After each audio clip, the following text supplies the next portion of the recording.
Hey everyone, welcome back.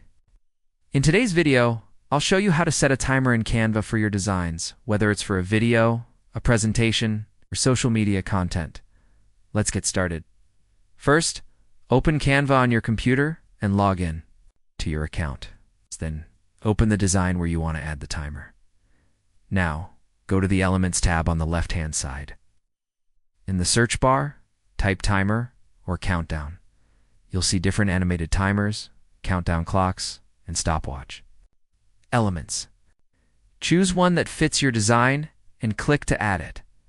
Once it's on your canvas, you can drag to resize it, move it anywhere you like, or adjust the colors to match your style. If you're creating a video or presentation, you can also adjust how long the timer runs by trimming or setting the duration and the timeline at the bottom, and that's it. You've successfully added a timer in Canva. Thanks for watching, and I'll see you in the next tutorial.